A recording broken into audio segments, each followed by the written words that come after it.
일용구 TV 보시는 여러분 환영합니다. 저는 스포츠 소영유동요 루키더 바스켓 이동환입니다. 3월 넷째 주 KBL 룸앤 팩트 2부 순서 시작을 해보도록 하겠습니다. 네. 2부에는 또 다양한 소식들이 있는데 그 은퇴식이 많았습니다. 그렇습니다. 핸드몹스 유지학 감독, 그 전설적인 유지학 감독이 이제 은퇴식을 했고요. 네. 그리고 또 양희종 선수 그렇죠. 은퇴식을 했기 때문에 이 부분에 대해서 좀 다뤄보도록 하겠습니다. 제가 또 뭐 현장에 또 다 갔었고 그래서 할 얘기도 좀 많고 지금 이제 유지학 감독님 인터뷰가 지금 추진을 하고 있죠. 그래서 네. 현대모비스 편에서 아마 유지학 감독님하고 전화 인터뷰 한번 해보도록 할게요. 자, 댓글 우선 정책에서 댓글부터 소화를 하고 가도록 하겠습니다. 네. 동구리 동자님이 아무리 제작진이 적어준 내용이 읽는다지만 네. 4연승 중인 팀을 1승 1패로 아무 생각 없이 읽는다는 게 말이 되나요? 저희가 지난주에 엄청난 질타를 예. 이거 제작진이 적어준 내용을 읽는 게 아니고 저희가 원고를 이제 그 대충 얼버무리고 쓰고 거의 뭐 이제 프리토킹식으로 하지 않습니까? 그렇죠. 하는데 저희가 예. 잘못했습니다. 이 예. 부분은 뭐 그러니까 저희 그 뒤에 뭐 올라오는 이제 자막이나 이런 건 사실 저희가 다 정리를 해요. 네, 예, 네. 저희가 조금 더 이제 보면서 정리를 하는데 네. 그럴 때 이제 하다 보면 약간 착오가 발생할 때가 있습니다. 비겁한 변명을 하자면 저희가 10개 팀을 다 다루다 보니까 이제 그런 그 세밀한 부분 그러면서 꼭 필요한 부분에서 좀 실수가 있습니다. 그래서 넓은 아량으로 이해를 못 해주시겠죠. 네. 저희가 무조건 잘못한 거죠. 네, 틀리지 않도록 좀 네. 더 꼼꼼하게 신경 쓰겠습니다. 알겠습니다. 기다림의 미양님께서 네. 변준영은 6라운드 부진이 너무 크다. KGC가 압도적으로 1위 했으면 모르겠는데 이제 성적도 다 고만고만이라 김선영이 받을 수밖에 없네. 지금 MVP 지금 논쟁이 있었고 지금 변준영과 김선영 2파전으로 가고 있는데 그래서 실제로 어제 제가 이제 KGC 양희종 선수 은퇴식을 갔다 와서 그 식사 자리에 네. 갔었는데 그때 또 김상식 감독이나 뭐 양희종 선수가 다 얘기를 하더라고요. 또 오세근 선수도 이제 인터뷰에서 얘기를 했고 정규리그 1위 팀에서 MVP가 나와야 되는 거 아니냐라고 그렇죠. 했었는데 저는 이제 거기에서 진짜 모르겠다. 이거는 정말 모르겠다. 막 이렇게 좀 얘기를 했었습니다. 네. 네. 이건 정말 저희 그런 말 하지 않았을까? 까봐야 한다. 까봐야 한다. 투표함을 까봐야 그렇죠. 알 수 있을 정도로 굉장히 좀 어려운 선택이 되지 않을까 싶습니다. 그렇습니다. 자, 네. 모상욱님께서 저희 또 자매품님이시죠. 네. 셀리캡 28억으로 증가에 대해서 어떻게 생각해요?라고 하셨는데. 네, 그렇죠. 최근에 지금 이제 이사회가 열리면서 변화들이 이제 생겼습니다. 이 중에 이제 핵심 이슈가 뭐 여러 가지가 있었는데 그 중에 대표적인 게 아시아 쿼터 어떤 계약과 관련해서 셀러리 캡 예외로 이제 셀러리 캡이 생기는 이런 부분이 있었고 또 하나가 셀러리 캡이 25억에서 28억으로 늘어나는 부분이 있었어요. 네. 저는 이 부분에 대해서 일단 증가하는 거는 긍정적인 부분이긴 하다. 근데 이 부분이 이제 뭐 어떤 배경에서 어떻게 지금 진행이 되고 있는지 그 부분을 좀 명확하게 좀 밝힐 필요가 있다라는 생각이 듭니다. 네, 그렇습니다. 이게 여러 가지 아마 영향을 줄 것 같긴 한데 일단은 뭐 셀러리 캡이 늘어나는 건 어쨌든 파이가 커진다는 때문에 그렇죠. 일단 표면상으로는 긍정적이다. 다만 여기에 이제 숨어 있는 여러 가지 어떤 이유들이나 이런 것들을 조금 더 면밀하게 봐야 되지 않을까. 이것도 저희가 한번 다룰 기회가 있을 때 그래서 한번 언급을 해보도록 하겠습니다. 알겠습니다. 네, 그리고 베이비블루님이 두경민은 잘한 선수가 맞지만 한 시즌을 반도 못 뛴 선수가 된 지 몇 년째인데 이제는 과대평가가 아닐까요? 이렇게 얘기하시면서 두경민 선수에 대한 아쉬움을 드러내셨습니다.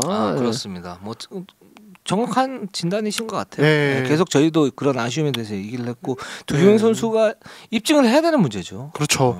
그러니까 이 각 팀들이 이제 시즌 끝나고 이제 FA 시즌까지 다 끝나고 연봉 협상을 하지 않습니까? 네. 그때 또 중요하게 여기는 게 이 기여도 적인 부분, 선수 공헌도, 공헌도라는 어떤 데이터, KBL에서 이제 산정하는 그 데이터가 있는데 공헌도에서 제일 중요한 게 출전 경기 수, 출전 시간이에요. 그러니까 이게 사실은 어떻게 보면 구단들이 정말 그게 필요하다고 보는 거예요. 성적을 내기 위해서 선수 일단 뛰어야 된다. 네. 뛰지 못하는 선수는 가치가 떨어진다고 판단하고 연봉도 그에 맞게 어떤 산정을 하는 건데 그 부분에서 사실 두경민 선수 지난 2년 동안은 좀 아쉽죠. 네, 그렇습니다. 아쉽고 그리고 이게 팀 플랜 자체가 두경민 선수의 어떤 내구성의 불안함이 있다면 이 팀 플랜 자체가 바뀔 수 있는 문제이기 때문에 이게 좀 애매하거든요. 그렇죠. 네, 그런 부분에서 두경민 선수가 입증을 해야 되는 문제고 만약에 입증 못하면 DB에서 뭐 결단을 내리거나 그럴 수 있는 거죠. 그건 좀 지켜봐야 되는 문제일 것 같고 올 시즌에 좀 저는 가장 아쉬웠던 부분은 뭐냐면 부상 부위가 그렇게 온전치 않은데도 불구하고 비시즌 프리게임에 뛰었다는 거. 그렇죠. 그거는 조금 좀 아쉬워요. 네. 네, 그렇습니다. 그러니까 이게 사실 이제 들어보면은 사실 두경민 선수뿐만 아니라 선수들이 보면은 뛰고 싶은 의욕과 마음 때문에 서둘러서 돌아오는 경우들이 종종 있는 것 같아요. 네네. 예, 근데 이게 사실은 그 부상이 이제 덧난다고 하죠. 덧나게 되면 오히려 시즌 전체를 망칠 수 있는. 그래서 사실 인내가 되게 중요합니다. 구단도 인내를 해줘야 되고, 네. 예, 그러니까 예를 들어서 이제 메디컬 스태프가 조금 더 기다려야 된다라고 했는데도 코칭 스태프가 못 기다리는 경우도 있을 테고, 맞아요. 선수가 못 기다리는 경우도 있을 테고, 그리고 이제 그 사이에서 메디컬 스태프가 조금 이제 어떻게 보면은 약간 눈치를 봐야 되는 상황도 분명히 있어요. 이게 사실은 그렇죠. 되게 민감한 부분이에요. 근데 이제 그런 부분에서 조금 더 건강하고 안전하게 시즌을 칠 수 있는 방향으로 갔으면 좋겠습니다. 그래야 어떻게 보면 그 팀도 잘 되고 리그도 잘 되지 않나라는 생각이 들어요. 그렇습니다. 네. 자, 그러면 팁으로 한번 가보도록 하겠습니다. 자, 현대모비스로 한번 가보도록 할게요. 자, 현대모비스 최근에 이제 연승 가도 달리면서 지금 이제 뭐 막판 대역전극 노리고 있는데, 자, 그런 상황에서 자, 지난 금요일에 울산에서 유재학 감독님의 은퇴식이 열렸습니다. 정확하게는 감독 어떤 커리어 은퇴식이 아니라 모비스에서의 어떤 은퇴식이 열렸습니다. 예, 그 이 은퇴식 경기에서 현대모비스가 예상을 깨고 KGC를 잡아냈죠. 그 경기가 굉장히 재밌었습니다. 뭐 네. 많은 기자분들도 그렇고 거기 있는 관계자분들도 올 시즌 최고의 경기 중 하나가 아니었나라고 얘기를 하고 있습니다. 경기가 굉장히 재밌었는데 이게 또 그 만수빨이다. 네. 선수들이 그날 장난이 아니더라고요. 네, 그렇습니다. 뭐 활동력 자체가 굉장히 좋았고 내일이 없어. 네. 오늘만 살 거야. 뭐 이런 느낌이었습니다. 네. 그러니까 이게 참 모비스 입장에서는 꼭 이겨야 됐던 게, 만약에 그날 지면 KGC가 우승이 확정되기 때문에 그렇죠. 거기서 또 우승 행사가 벌어지거든요. 네, 네. 이거는 사실은 모비스 입장에서는 이거 용납할 수 없는 그렇죠. 그런 일이 아니었나 싶기도 하고요. 네. 유작 감독이 은퇴를 하는데 KGC가 우승 행사를 먼저 한다. 네.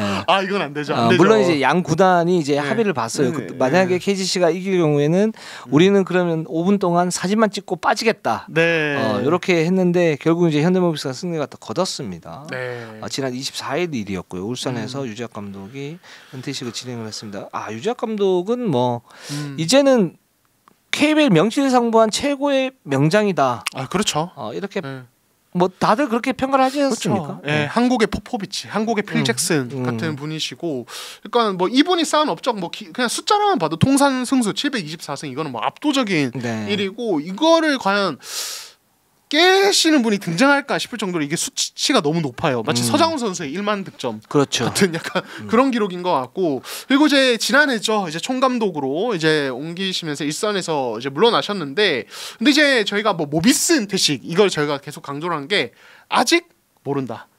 요즘 이제 MZ 세대들은 이렇게 말해요. 모른직다. 네. 그래요? 모른직다. 네. 그게 아직 모른다 뭐 이런 얘기요? 네, 이거를 이제 오타를 잘못 치면 모른직다. 그래가지고 모른직다. 저도 이제 나름 MZ 세대거든요. 네. 그래서 여자친구한테 배웠죠. 그렇죠. 제가 뭐 제가 혼자가 해내겠습니까? 제가 볼 때는 이동환 기자도 그 대표적인 점권인데 점권. 맞습니다. 네. 제가 사실 보고 배운 대로 하는 거예요. 그렇죠. 루키 편집장 박상혁, 거기 수석 기자 박진호 이런 친구들한테 배운 거죠. 그거보다 사실 이제 외부 활동 여기까지 하겠습니다. 농담입니다. 네. 농담이고요. 네, 아무튼 그래서 유작 감독님이 네. 그 이제 지금 1년 동안 총감독 생활하시면서 좀 일선에서 물러나셨고, 자 이제 현대모비스의 계약이 이제 만료가 되는데 이후에 다른 팀으로 갈 가능성이 거론이 되고 있고, 제가 사실 그게 되게 궁금했어요. 아니 감독님이 총감독님으로 가셨다고 해도 조던 감독님 원래 코치셨고 뭔가 이제 어드바이스를 좀 하시고 약간의, 그러니까 이게 나쁘게 말하면 개입인데 이제 좀 자주 좀 연락을 통해서 좀 이런 부분 이러면 좋겠다, 이런 이제 어드바이스 정도는 주지 않을까 궁금했는데, 저희 현장 얘기를 들어보면 그런 게 전혀 없었다고 맞아요. 네. 그러니까 총감독님은 이게 되게 노골적으로 말하면 진짜 노셨어요.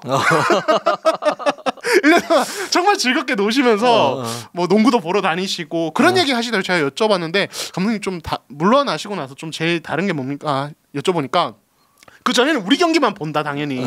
근데 물러나니까 좀 판이 다 보이더라. 한국 농구 판이 다 보이더라. 이런 얘기를 좀 하셨었습니다. 네. 그렇습니다. 그래서 이 유작 감독이 이제 모비스에서 은퇴를 하셨는데 그 경기가 끝나고 인터뷰를 했죠. 인터뷰를 하시면서도 아직 지도자 은퇴 뭐 끝난 건 아닌데 아직 계획이 없다.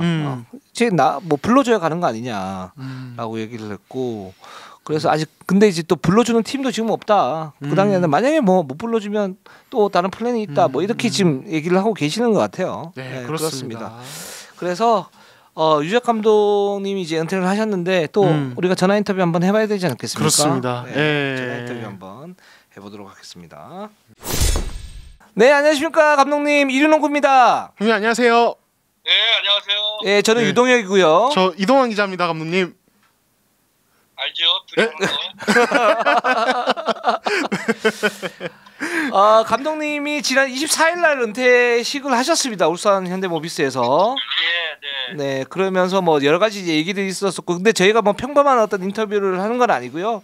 일단 가장 뭐 몇 가지 질문을 던지자면, 그 감독님이 뭐 오랫동안 이제 감독 생활을 하셨는데 인상적인 장면이 이제 KTF하고 이제 우승할 때 그때였다. 그러면 이제 감독님이 사령탑으로 가장 힘들었을 때는 언제였나, 이게 좀 궁금하거든요. 평범한 질문이네 뭐. 네, 일단 처음에는 그냥 스무다게 가는 거니까요. 네. 가장 힘들었을 때는 뭐 어느 감독이나 마찬가지겠지만 성적이 안 났을 때가 제일 힘들죠. 네. 뭐 여기 모비스에서 18년 일하는 동안에 네. 뭐 거의 꼴통 비슷하게 할 때도 있었으니까. 네네. 네, 그때도 힘들었고. 네. 네, 또 모비스 오기 전에도 또 한번 무위할 때 있었어요. 시비할 때도 있었고. 네네네. 물론 그때 그런 실패를 해서 얻은 것들이 굉장히 많지만. 네. 그 당시는 굉장히 속쓰리고 마음 아팠죠. 예. 그렇습니다. 네. 형님, 그리고 이제 많은 팬분들이 이걸 너무 궁금해하세요. 그러니까 지금 이제 모비스에서 은퇴식 하셨지만은 아직 뭔가 남지 않았느냐. 감독님이 다시 뭔가 코트의 모습을 드러내. 예. 앞으로의 어떤 계획은 좀 어떻게 되시는지. 그리고 참고로 말씀드리면 시즌 도중에 또 어떤 그 특정 A 팀과 연계가 돼가 그쪽으로 가시는 거 아니냐, 뭐 이런 얘기, 이런 루머도 돌았어요. 루머죠, 루머고. 네. 근데 이게 지금 내가 이번에 지난 24일날 모비스에서 은퇴식을 했는데, 네. 우리 사무국장이 보도 자료를 뿌릴 때 모비스 은퇴식이라고 안 그러고 그냥 은퇴식이라고 그래서 많은 사람들이 아주 농구장을 떠나신 줄 알고 계시더라고요. 네네네. 딴 데 못 가게 하려고 그랬는지. 네. 근데 아직 연락받은 데 없고요. 네. 아직 아무것도 정해진 게 없는데 나도 알 수가 없어요. 그럼 궁금한 게 이제 이번 시즌에는 경기를 진짜 많이 보셨잖아요. 여러 팀의 경기를 보셨는데. 네, 많이 봤어요. 감독님 약간 보시면서 약간 그 승부욕이 여전히 있으신 걸로 아는데 이게 좀 막 울끈불끈하시고 막 그럴 때 없으셨나요? 속으로 막 보시면서? 많이 관중석에서 많이 벌떡벌떡 일어나고 그랬죠. 네. 그 순간 아이고 이러면 안 되는데 그러고 다시 앉고 그러긴 했었는데. 네. 어쨌든 승부는 승부니까. 네. 지른 거 싫고. 네. 뭐 아직도 그건 뭐 10년 후라도 그럴 것 같은데. 알겠습니다. 그리고 지금 감독님이 수많은 시즌을 치렀고 뭐 KBL의 산 증인이다 이렇게 뭐 표현을 해도 과언은 아닌데 역대 KBL 베스트 5를 좀 꼽아주신다면 제일 어려운 질문인데. 그죠? 쉽지 않죠? 우리가 쉽지가 않아요, 감독님. 이게 5명 뽑기가 굉장히 어렵죠. 근데 기본적으로 그 마지막 은퇴까지 뭐 은퇴 후에도 큰 불상사가 없고 뭐 다른 일이 없는 게 더 연결고리가 있지 않나 싶어서. 그러면 뭐 일단 서장훈, 센터로 서장훈, 김주성, 센터로 그냥 그렇고. 가드로 보면 이상민, 양동근 선수 꼭 들어가야 되고. 한 명 남았네요. 뭐 최승균 해설위원도 넣고 싶고, 또 오색은, 함지훈, 뭐 이런 선수들도 지금 팀에서 굉장히 중요한 역할을 하고 롱런하고 있는 친구들이기 때문에 나머지 한 명은 그 이륜농구 팬들께서 몰라주시. 일단 후보만 딱 놔두고 살짝 물러나셨네요. 역시 노련하십니다. 역시 경험이 많으시니까. 그리고 가드 중에 사실은 뭐 김승현 선수도 있고 뭐 여러 선수들이 있는데 뭐 양동근은 뭐 당연히 이제 올타임 넘버원 중에 한 명이지만 이상민 감독님을 뽑으신 이유가 있나요? 농구가 다르잖아요. 아, 어떤 부분이 좀 다릅니까? 뭐 국가대표도 오래 했고 좋은 그 모습을 많이 보여줬고, 네. 참 전성기 때를 보면 그 현대에서의 이상민 선수의 활약은 엄청났잖아요. 네네. 예, 그래서 안 꼽을 수가 없죠, 이상민 선수. 그러면 감독님이 전성기 때 만약 붙으신다 그러면 이길 수 있습니까? 그 말도 안 되는 걸 물어봐.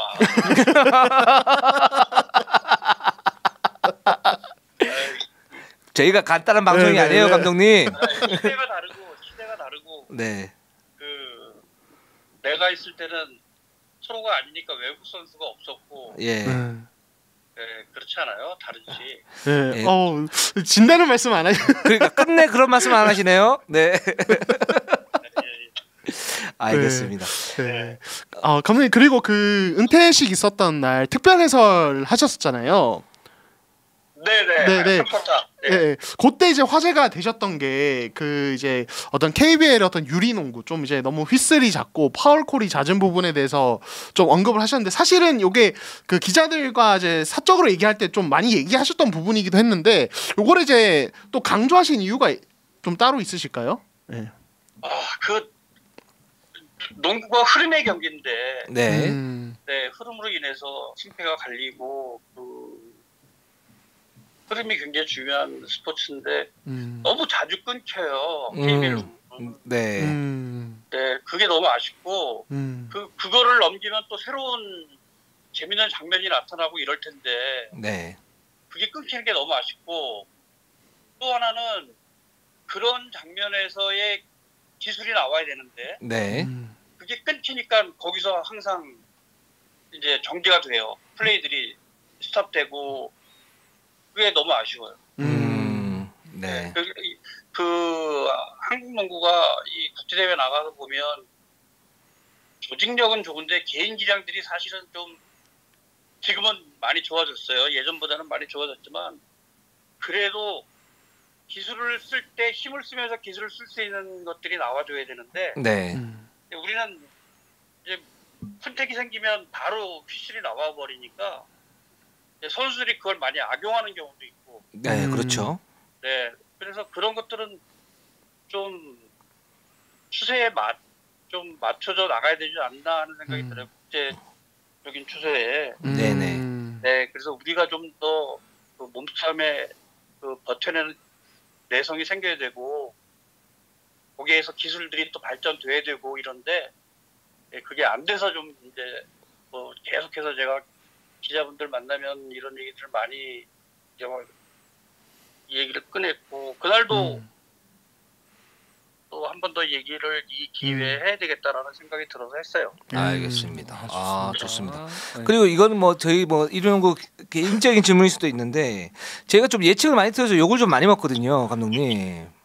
그래서 그 뭐 여러 가지요, 뭐 플레이오프 승자라든가 뭐 챔프전 우승자 뭐 많이 틀리잖아요. 옛날부터 많이 틀렸지. 네. 근데 왜 많이 틀리는지 원인 진단과 함께 어떻게 하면 좀 더 개선할 수 있는지 조언을 좀 해주신다면. 그거는 이제 경험이나. 네. 농구 기자를 지금 면전했어 이정혁 씨는. 많이 했죠. 예. 근데 그거 경험이 그렇게 쌓였으면 딱딱 한 6강 정도는 맞춰야 되는데. 네. 매년 틀려 왜? 그러면 그 들은 바로는 그 모비스를 저희가 이제 6강권 밖으로 분류한 적이 몇 번 있었는데 그때마다 너무 감사했지 그때마다. 네. 얼마나 마음 편하게 시즌을 시작했는지 몰라. 그럼 저희가 어떻게 보면 모비스를 도왔다고 봐도 됩니까, 감독님? 도왔지, 많이 도왔지. 네. 나는 4강 무조건 4강 생각하고 있는데 뭐 8위, 7위 얘기하고. 네. 그러니까 시작할 때 굉장히 편안한 마음으로 시즌을 시작하고 그랬어요. 네. 저희가 감독님을 좀 저평가했네요. 네. 그 감독님 이거 제일 중요한 질문인데요. 네. 감독님도 이제 보시면 이제 뭐 그 농구 관련 방송을 뭐 많이는 아니지만 계속 들으신다고 얘기를 들었어요. 아니야. 나 그거가 네. 사실 다른 방송한테 죄송한데 네. 그 이해류 농구는 몇 번 본 적이 있어요. 네네. 근데 다른 방송 한 번도 본 적이 없어. 크브린 인생도요? 네, 크브린 인생도 못 봤어. 그 질적으로 좀 차이가 나죠. 아니 나 농구 기사를 잘 이렇게 막 찾아서 보는 편이 아니라서. 네네. 그러니까 주위에 코칭 스텝이나 뭐 이렇게 선수들이 뭐 어떤 재밌는 게 나왔다 그러면 이제 얘기해주면 듣는 정도예요. 네네. 그걸 내가 다시 찾아보거나 이러진 않고. 네. 그래서 잘 모르겠는데. 그러면요. 미안할 필요 없습니다. 질문을 좀 바꿀게요, 감독님. 원래 이제 크브린 인생 에어볼 이루농구 있는데 이 중에 최고는 어디냐 뭐 이렇게 물어보려고 그랬는데 그러면 좀 더 그 크브린 인생에는 이제 박지혁, 박세훈, 최용석 이렇게 3명 있지 않습니까? 네. 그 에어볼에는 지금 이제 최정서, 민중구가 있고요. 네. 이루농구엔 저희 둘이 있는데 그중 최고 조합은 어디입니까? 그중 누구? 그중 최고 조합은 어디입니까? 조합? 예. 이르농구밖에 안 봤다니까. 이르농구로 알겠습니다. 네. 여기까지 하도록 하겠습니다, 감독님. 아유 인터뷰 너무 감사드리고요, 감독님.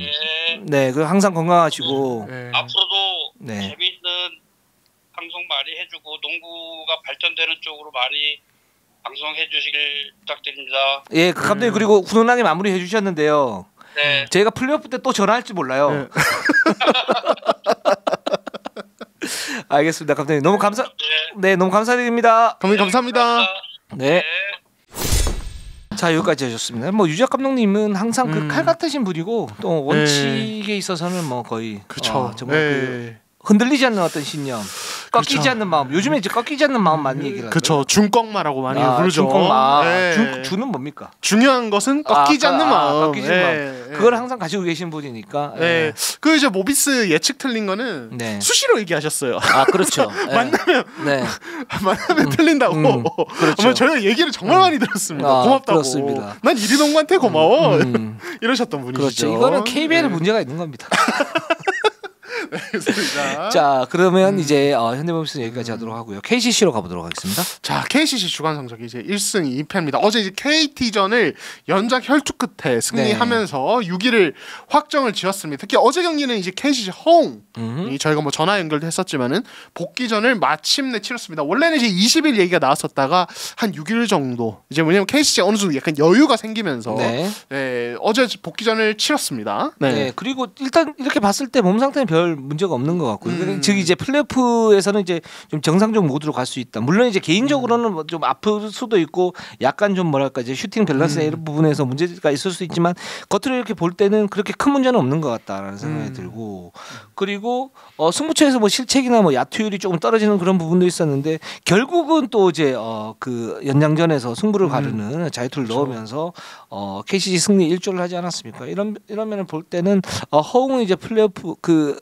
정말 돌발 변수가 없다면 플레이오프에서는 KCC의 어떤 그 주요 전력 중에 한 명으로 빠르게 자리매김할 수 있겠다라는 생각이 들었어요. 어떻게 보셨어요? 네, 그 저도 이제 뭐 사실 복귀전인 걸 감안하면은 뭐 약간의 뭐 어떤 순간적인 뭐 아쉬운 플레이나 뭐 야투 효율 뭐 이런 거는 사실 좀 이해가 되는 선이었던 것 같습니다. 중요한 것은 이제 이 팀 플레이오프죠. 그리고 허웅이 그 경기 통해서 조금의 체력을 좀 더 끌어올리고 이제 실전 감각 사실 이게 아니 프로인데 실전 감각이 그렇게 중요한 이렇게 얘기할 수 있는데 엄청 중요하죠. 정말 다릅니다. 왜냐하면 실전에서 그 프로 레벨에서의 어떤 강한 압박 수비나 이런 것들이 워낙 달라서 이거에 조금 이제 좀 적응이 안 되어 있으면 되게 힘들어요. 경기를 정상적으로 치르기. 그렇기 때문에 그런 거를 조금이라도 좀 이제 가져가는 부분에서 좀 의미 있는 경기지 않았나. 관건은 플레이오프죠. 그러니까 지금 이제 김지한도 돌아왔고 허웅도 이제 지금 돌아왔고 저는 KCC가 허웅 김지한이 좀 뭐랄까 좋을 때 모습으로 가동이 된다면 되게 까다로운 팀이 될 거라는 생각은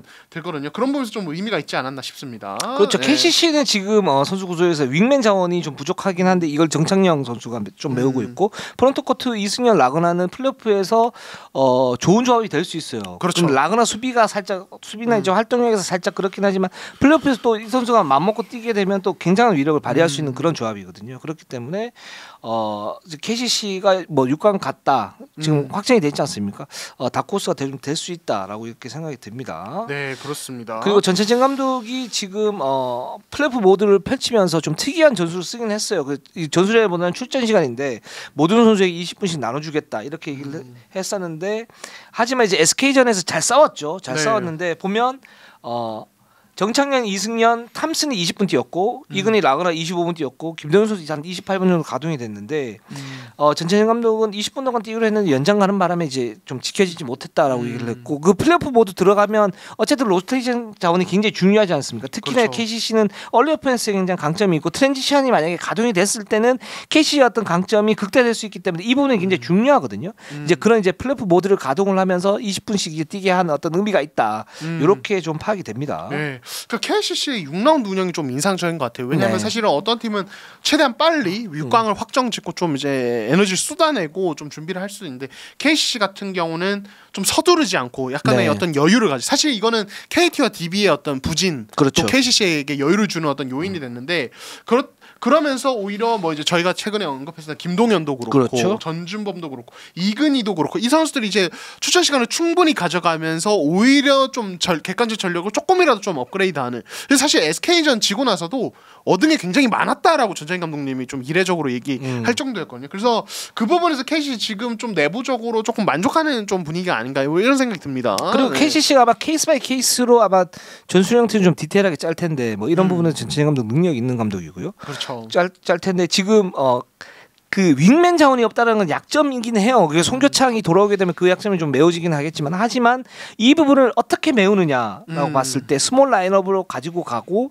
또는 이제 이승현과 라그나의 하이로 또는 2대2에 초점을 맞춰서 뭔가를 할 텐데요. 그럼 그렇죠. 여기에서 이제 전준범, 이근희, 이종현 또는 김동현까지 가동을 시키면서 상대의 약점을 찌르려고 할 거란 말이죠. 그렇죠. 그런 면에서 보자면 KCC가 의외로 좀 까다로운 팀이 될 수 있다라는 생각이 듭니다. 뭐 저희가 이제 그 초반에 일부에서 그 6강 지금 경쟁을 하는 팀들은 경쟁력이 좀 떨어지지 않나요라고 했을 때 저희가 동의를 했습니다만은 KCC가 의외의 변수를 일으킬 수도 있을 수 있다. 좀 이렇게 좀 생각이 듭니다. 네, 좋습니다. 자, KGC로 한번 가보도록 할게요. 자, KGC 2승 1패 기록했고요. 자, 이제 어제 디비전 승리하면서 정규리그 우승 확정되었습니다. 와이어 투 와이어 우승입니다. 야, KCC가 사실은 정규리그 우승을 조기에 확정 지을 수 있었는데 좀 길었어요. 그렇죠. 네. 경우 이제 이 동아시아 슈퍼리그 다녀오고 나서 연패에 빠지면서 예상보다 조금 이제 지연이 됐는데 어쨌든 이제 약간의 불안감은 있었지만 막 진짜로 순위가 뒤집힌다든지 따라잡히는 상황 없이 그래도 우승을 자력으로 확정을 지었다는 게 의미가 진짜 있는 것 같습니다. 그렇습니다. 그 KGC가 지난 현대모비스 편에서 말씀드렸지만 울산에서 현대모비스를 이기면 매직 넘버 1이 소멸이 되면서 우승이 가능했지만 패했습니다. 그렇습니다. 뭐 그날 경기 이제 현대모비스가 워낙 잘한 부분도 있었었고 또 KGC 입장에서도 분전을 하긴 했지만 이제 패했거든요. 그러나 26일 디비전을 앞두고 LG가 SK한테 패하면서 그렇죠. 매직 넘버가 소멸이 됐고 정규리그 우승이 확정이 됐는데 또 이날 경기 또 승리를 갖다 거뒀어요. 접전 끝에. 그러면서 양희종 선수 은퇴식이 또 화려하게 또 마무리되는. 어쨌든 우여곡절이 있었지만 결과는 최상이었다. 그렇죠. 이렇게 볼 수 있을 것 같아요. 네. 그러니까 와이어 투 와이어 그거잖아요. 처음부터 끝까지. 네. 주도권을 가져간다. 그래서 와이어 투 와이어 승리라는 표현도 쓰고 이번에 우승이라는 표현을 붙었는데, 그러니까 이게 진짜 의미인 것 같아요. 스타트 좋고 끝 마무리 잘하고 과정에서 약간의 뭐 어려움들이 있지만 사실 만만한 리그가 아니거든요. 제가 계속 말씀드리지만 그런 상황에서 계속 지켜내고 양희종이 어떤 라스트 디펜스라고 보통 라스트 댄스라는 표현을 쓰는데 그렇죠. 디펜스라고 딱 이제 걸면서 정말 기분 좋게 마무리한 게 KGC 입장에서는 잊을 수 없는 시즌이 될 것 같아요. 그렇습니다. KGC는 지금 그래서 더블을 달성을 했어요. 그렇죠. 동아시아 슈퍼리그 우승을 차지를 했고 정규리그 우승을 차지를 했습니다. 그래서 이제 트래블 이제 통합 우승만 남았고 지금 뭐 김상식 감독이나 뭐 경기 끝난 다음에 오세근 선수, 변준영 선수 인터뷰했지만 우리 정규리그 우승을 했고 통합 우승도 자신 있다. SK 나와이. 그렇죠. 지난 시즌에 이제 챔프전에서 당했던 그 부분에 대해서 다른 팀들이 섭섭하겠어요. 벌써부터 SK. 그렇죠. 그러니까 그 정도로 SK가 요즘에는 찐 라이벌이에요. 진짜 KGC와 SK. 오죽하면은 제가 보니까 팬분들은 이거 뭔가 더비 이름 붙여야 되는 거 아니냐. 지금 마땅한 이름이 없다. 근데 저도 생각을 해봤거든요. 근데 진짜 안 떠오르더라고요. 아, 그렇죠. 네, 이거 하나 붙었으면 좋겠어요. 진짜 히트 상품인 것 같아요. 매 경기가 접전이고 누구 에이스 빠져도 접전이고 정말 그렇죠. 재밌는 매치인 것 같아요. SK와 KGC. 또 우리 또 천재적인 어떤 네티즌 여러분들의 아이디어를 받아서 이 두 팀이 지금 라이벌리가 계속 있는데 어떤 매치를 좀 만들어 주시면 좋지 않을까라는 생각이 듭니다. 저희가 그 여자농구 할 때 우리는가 BNK 야 이거 더비 이름을 하나 졌으면 좋겠다. 물론 이제 우리는 워낙 강하긴 하지만 그러니까 바로 나왔어요. 아산, 부산, 아부다비. 아부다비. 바로 나왔어요. 아 좋습니다. 자 남자도 뭔가 서울과 안양 뭔가 있을 것 같은데 그렇죠. 한번 좀 더 생각을 해보면 좋을 것 같습니다. 어쨌든 이렇게 있다가 이렇게 있다가 졸다가 안잠 더비. 미안합니다. 안양과 잠실. 네. 자 시청자분들의 냉정한 평가 부탁드립니다. 아니에요. 이건 아니에요. 내가 봐도 아니야. 예. 네 좋습니다. 자 그래서 이제 양희종 선수가 은퇴식을 치렀는데 자 구단 최초로 이 등번호 11번이 영구 결번이 됐습니다. 그렇습니다. 이건 굉장히 좀 영광스러운 거죠. 그러니까 전신이 SBS 아니었습니까? 그렇죠. 그래서 KTNG가 됐고 그다음에 KGC가 됐는데 그 여기에서 구단 최초로 영구 결번이 됐다. 이건 정말 양희종 선수가 명실상부한 KGC의 프랜차이즈 스타구나. 그리고 KGC가 기본적으로 이제 인삼신기 있었는데 오세근 선수와 양희종 선수가 남고 나머지 선수는 다 이제 다른 팀의 간판으로 떠났어요. 그렇죠. 그런 상태에서 이제 양희종 선수가 KGC에서 17년인가요? 있었는데 야 정말 대단합니다. 네, 그렇습니다. 뭐 이후에 이 양희종 선수 다음으로 뭐 오세근 선수라든지 그렇죠. 이런 선수들이 뒤를 이을 가능성이 있는데 어쨌든 최초의 영구 결번이라는 이게 진짜 의미가 있는 것 같고 앞으로 뭐 안양체육관은 항상 천장에 양희종 선수의 그 등번호 걸려 있는 거 아니겠습니까? 그렇죠. 이거 진짜 의미가 크고 단순히 이제 이 선수 커리어로서 이제 영광으로 마무리하는 것뿐만 아니라 향후에도 뭔가 양희종 선수는 지도자 생활이나 이런 걸 통해서 또 함께할 가능성이 있습니다. 가능성이 농후하죠. 그러려고 이제 3년 재계약을 했고 그리고 올 시즌에 중간에 은퇴를 발표를 한 것도 이제 지도자 생활을 이제 좀 하겠다. 그 부분에서 구단과 함께 긴밀히 협의를 하겠다. 그렇죠. 이런 의미가 있는 거니까 아마 양희종 선수는 조만간에 다시 보지 않을까 이런 얘기를 하더라고요. 문성곤 선수가 좀 섭섭해해가지고 막 섭섭하다 막 이러니까 문성곤이 또 워낙 이제 따랐던 후배 아닙니까? 그렇죠. 양희종 씨 웃으면서 금방 볼 거야 걱정하지 마. 이거는 그 의미도 됩니까? 문성곤 선수에게 너 남아라. 그렇죠. 여러 가지 의미가 있죠. 예. 근데 이제 그 얘기를 들어보면 뭐 이번뿐만 아니라 그러니까 노장이 됐을 때뿐만 아니라 예전부터 양희 선수의 이 팀을 단합시키는 그 리더십이 대단했다고 하더라고요. 그렇죠. 조금 이제 뭐 약간 뭐 어수선하면은 양희 선수가 뭐 회식을 잡아가지고 선수 부른다든지 막 이런 얘기 후배들한테 뭐 이런 거는 SNS도 많이 커피도 쏘고 약간 그런 뭐랄까요 그 리더십이 대단했다. 그러니까 이게 단순히 나이만 타고 이 되는 게 아니에요. 그런 어떤 특유의 성격과 어떤 다른 선수들을 아우를 수 있는 그런 넓은 어떤 이제 마인드 이런 것들이 있어야 양희종 선수 같은 리더십이 가능하거든요. 네. 그렇죠. 그래서 그 어제 경기 끝난 다음에 뭐 양희종 선수와 이제 조성민 선수 코치죠. 간만에 좀 옛날 얘기 조금 했는데 그때 당시 이제 뭐 그 인천 아시안 게임 우승할 때라든가 그럴 때 이제 조성민 코치가 그렇게 얘기를 하더라고요. 이제 양희종 선수 수비가 없었으면 우승 못했죠. 뭐 이렇게 얘기도 하기도 하고 저도 이제 그때 당시에 대표팀이 굉장히 대가 좀 서 있었는데 그 핵심이 조성민과 양희종이었다. 뭐 이런 얘기도 하기도 했었는데 그만큼 이제 양희종 선수는 보이지 않는 곳에서 좀 더 빛이 있는 선수예요. 빛이 있는 선수고 그리고 뭐 대표팀에서도 그렇고 소속팀에서도 그렇고 그리고 플레이하는 스타일 자체도 이기는 게 일단 우선인 그쵸. 자기보다는 거기에 모든 가치를 두는 뭐 이런 얘기도 있었습니다. 그리고 마지막으로 또 어떤 희망사항이 하나 있는데 이성구 페어플레이상을 받았으면 좋겠다. 뭐 이런 얘기를 하시더라고요. 그래가지고 그렇다. 그 이성구 페어플레이상은 이제 페어플레이를 하는 선수에게 주는 거지만 그 페어플레이에 대한 어떤 기준점은 다를 수 있고 이 상을 기점하기 위해서는 이제 그런 어떤 그 기념비적인 일을 한 선수들에게 가는 게 맞는 것 같다. 그래서 KBL은 좀 적극 고려를 해주시면 나쁘지 않을 것 같아요. 네, 좋습니다. 자, 어쨌든 저희가 이제 뭐 양희 선수 위주로 다뤘지만 어쨌든 이 팀이 정규리그 우승하면서 남은 것은 플레이오프가 됐습니다. 그렇습니다.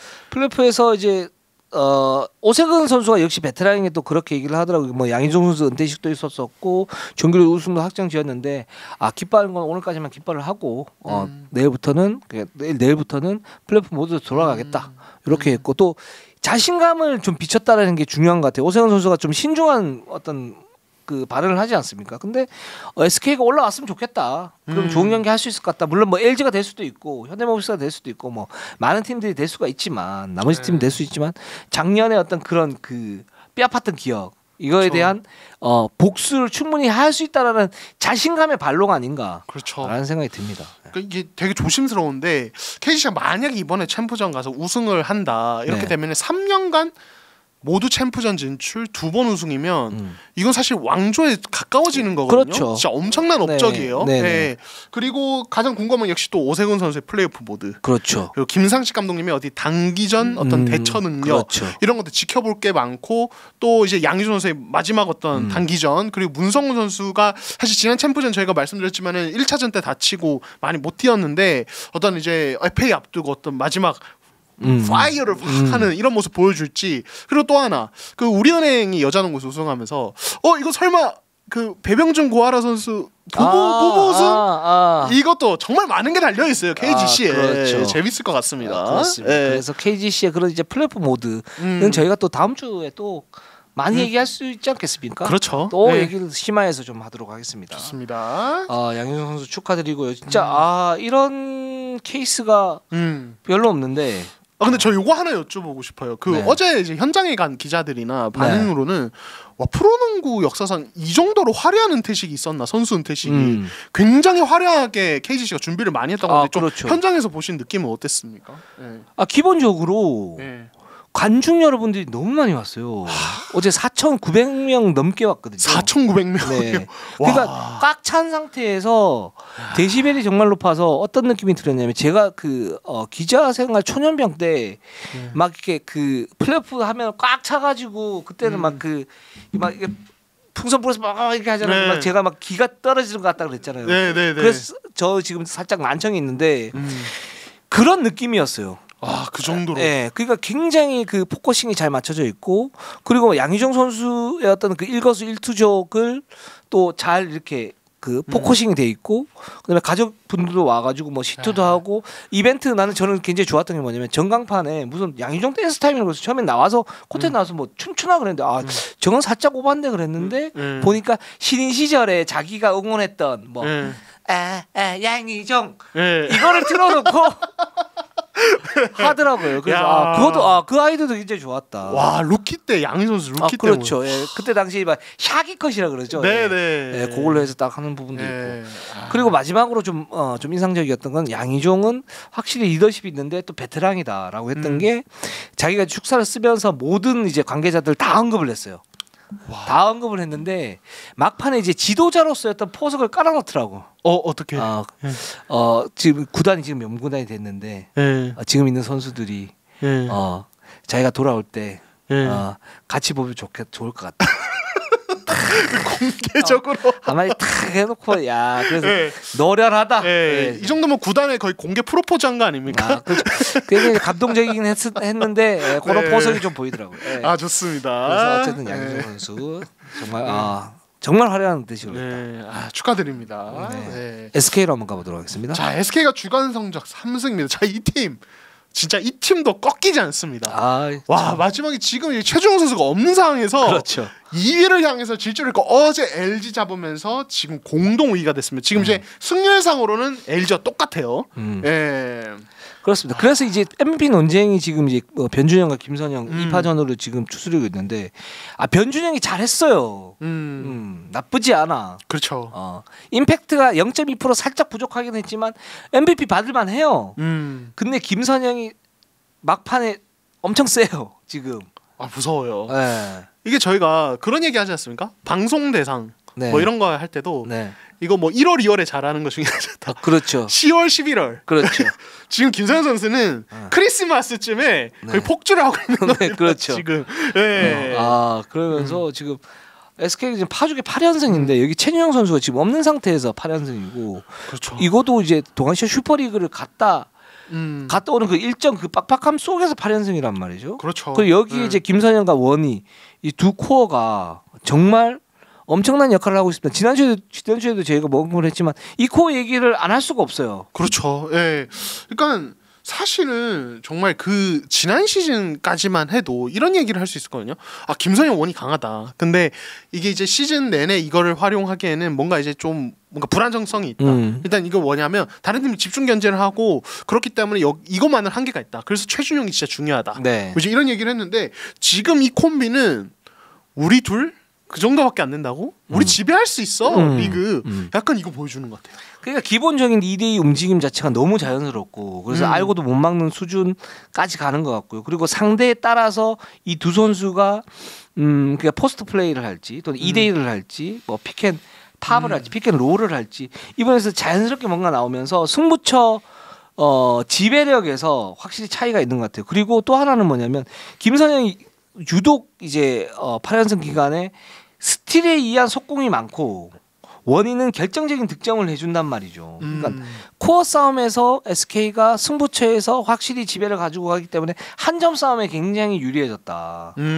이것도 이제 어쨌든 원희와 김선영의 그 원투펀치의 그렇죠. 힘이다. 그렇죠. 이렇게 말씀드릴 수 있을 것 같아요. 네, 그래서 이제 보면은 이 원투펀치가 역대 원투펀치들 있지 않습니까? 그렇죠. 김승현 히스도 있고 이상민 맥도웰 아니면 양동근 크리스 윌리엄스 이 조합과 비견될 만큼 진짜 압도적인 무서운 원투펀치가 아닌가 뭐 이런 평가도 가능한 것 같습니다. 그렇습니다. 역대 뭐 최고의 원투펀치 중에 저는 첫 번째는 이상민 맥도웰이라고 생각을 하는데 그때 당시 이제 호흡이 환상적이었거든요. 근데 그런 느낌이 들어요. 네, 진짜로. 그렇죠. 네.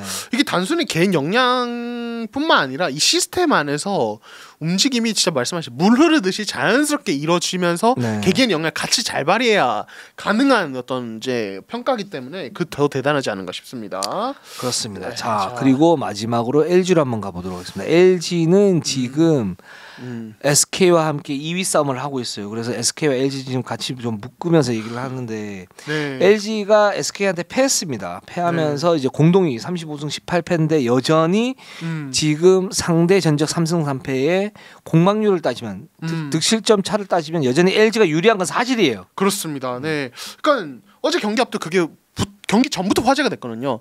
SK가 이기더라도 10점 차 이상으로 이겨야 이거 뭔가 의미가 있다. 네. 근데 그래서 실제로 4쿼터 막판에 김선 선수가 막 스틸로 하고 막 이러면서 네. 분위기가 확 넘어오면서 네. 10점 차까지 벌어졌다가 그렇죠. LG가 갑자기 확 좁힙니다. 네, 그렇죠. 이거 선수들 이거 알고 한 거 아닌가라는 생각이 들 정도로 확 좁혔고 그래서 마지막에 한 44초 남기고 5점차 됐을 때 조선 감독님이 작전 타임 부르더니 저는 막판 추격을 위한 뭔가 스틸이나 이런 노리는 작전이 나올 줄 알았는데 야 게임은 접어. 게임은 접는데 이렇게 하시면서 얘기를 하시는 거예요. 10점 차 이상으로 벌어지지는 마. 네, 이거죠. 그렇죠. 네. 아, 그러니까 이게 LG도 이 부분을 감안하고 자력 2위를 위해서 약간 무리하지 않겠다. 왜냐하면 전날 KT전도 치르고 그렇죠. 백투백으로 수원에서 창원으로 옮겼고 그런 부담감이 있고 또 며칠 뒤에 바로 치러야 되기 때문에 시즌 마지막 경기를 그 부분을 감안한 조금 이제 본 선택이 아닌가. 라는 생각이 듭니다. 그렇죠. 네. 그리고 이제 29일날 현대모비스와 게임이 있죠. 이 경기에서 승리하면 자력으로 2위가 됩니다. 네, 그렇습니다. 네. 네, 다만 패하면은 이제 그때부터 문제가 복잡해집니다. 아, 그렇게 되면 문제가 좀 복잡해지죠. 네, 그렇습니다. 그러니까 이게 상대인 현대모비스도 이 전력을 다해야 되는 입장이에요. 맞아요. 일단 그 순위 싸움이 네. 걸려 있으니까. 그렇습니다. 일단 현대모비스는 2경기 남아 있는데 자 저희 녹화일인 27일 오늘 캐롯전이 있습니다. 네. 근데 이 경기를 승리한다고 가정을 했을 때 네.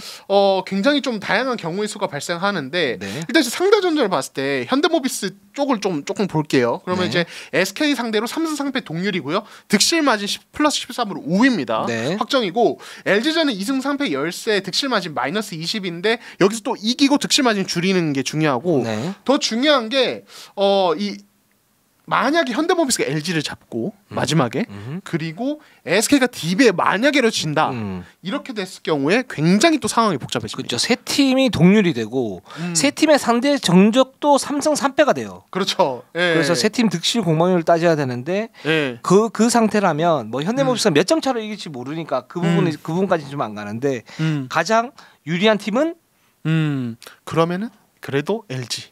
예, 그래도 LG. 다만 현대모비스는 만약 진짜 2위까지 갈 수도 있거든요. 맞아요. 그러려면 근데 19점 차 이상으로 이겨야 됩니다. 대승을 갖다 거둬야 되는 상태고. 네. 그래서 일단 지금은 아직까지는 LG가 굉장히 유리한 상태다. 그 LG가 현대모비스의 승리를 하고 SK가 DB의 승리를 했다는 가정하에 부분이고, 그러나 지금 현대모비스도 급한 팀이기 때문에 LG와 현대모비스 저는 어떻게 될지 모른다. 그렇죠. 라는 가정하에서 SK가 충분히 희망이 남아있다 2위에 네. 라는 부분이 있고, 그리고 현대모비스도 신락 같지만 2위 싸움을 벌일 수 있다. 그렇죠. 이렇게 정리를 하면 될 것 같습니다. 네. 이게 참 아이러니하네요. 또 마지막 경기에서 2위, 3위, 4위가 3계단이 달라지는데 그렇죠. 쌍둥이 매치다. 그렇죠. 와, 사실은 저는 두 감독님이 약간 업보이신 것 같아요. 왜냐하면 시즌 전부터 컵대회 때부터 그 별로 안 중요해요. 안 중요해요. 그래서 기자들이 약간 스토리를 만들어내고 싶어 물어봐도 그게 무슨 의미가 있어요. 농구가 중요하지. 이러시다가 마지막에 결국에는 이 피말리는 형제 싸움을 하게 됐어요. 엎봅니다. 그리고 네. 실제로 두 감독님들이 거기에서 코트에서 서로 싫어하세요. 서로 독하다고. 같은 날 경기를 하게 되면 이제 인터뷰실을 떠나면서 서로에게 이 말을 전해달라 하면서 한마디씩 남기고 가시죠. 그렇죠. 예, 뭐 그렇게 되고 있고, 그리고 막 그 엄살도 잘 펴요. 뭐 예를 들면 이제 조상현 감독은 현대모비스는 그래도 유작 감독님이 해놓으신 게 있으니까 유산이 있는 거 아니냐. 조동현 감독이 그렇게 얘기하면 또 조동현 감독은 거기에 또 이재도나 이런 베테랑들 가드들이 있는데 우리는 지금 서명지 뭐 이렇게 없지 않느냐. 뭐 우린 씨앗이다 그냥. 네. 그래서 저희도 그러려니 합니다. 네. 투닥투닥 하셨는데 이제 진짜로 정말 중요한 싸움을 하게 돼. 그래서 지는 팀은 이제 6강 플레이오프를 치러야 되는 상황이 벌어질 수 있기 때문에 이거 정말 중요한 매치가 아닌가 기대가 됩니다. 네. 그리고 시즌 막판에 지금 LG는 좀 불안 요소가 있긴 해요. 그렇죠. 저희가 이제 LG의 이번 시즌 반등 요인으로 이 투트랙 운영을 꼽았었는데 최근에 이제 보면은 조상 감독님도 직접 언급을 하시는데 이 윤원상, 정인덕 아니면 임동섭 이런 윙라인에서 어떤 공격이 조금 기복이 좀 있는 점, 득점이 지지부진한 모습이 그렇죠. 나옵니다. 그래서 위관이를 벤치에서 투입하고 이제 거기에 뭐 구탕이나 김준일, 커닝햄을 섞어서 투트랙 운영을 운영을 했는데 이관이를 막 조기 투입해야 되는 이런 이제 변수가 벌어지고 있고, 또 하나 이 김준일이 6라운드 들어서 부진하고 있습니다. 맞아요. 그러니까 어제 경기 같은 경우도 사실은 김준일이 워낙 안 좋으니까 이 정희재를 4쿼터에 쓰다가 자미론이에게 계속 떨어지는 공격 리바운드. 맞아요. 이게 퍼펙트 점 연결되면서 갑자기 분위기가 확 넘어갔거든요. 그렇죠. 그러니까 이게 김준일이 불안한 거. 저희가 그 얘기를 하지 않았습니까? LG가 진짜 안정권을 가려면 김준일이 중요하고 더 나아가서는 김준일 말의 어떤 투빅 라인업 이것도 결국에는 뭔가 시스템을 만들어 놓고 플레이오프 맞이해야 된다 말씀드렸는데 6라운드 때 오히려 흔들리고 있다는 게 약간 조금 불안한 부분이 아닌가라는 생각이 듭니다. 그렇습니다. 그러나 이제 LG가 만약에 자력으로 2위로 간다 그러면 충분히 추스르는 팀은 있고요. 그렇죠. LG 입장에서는 올 시즌 이제 마무리는 정말 팀 너무 잘했지만 마무리 잘하기 위해서는 직행이 굉장히 좀 필수다. 이런 생각이 듭니다. 그래서 LG와 현대모비스의 29일 경기 굉장히 주목이 됩니다. 자, 오늘 방송 여기까지 하면 될 것 같습니다. 우리는 항상 최선을 다하겠습니다. 네이버, 유튜브 구독, 좋아요, 알람. 감사합니다.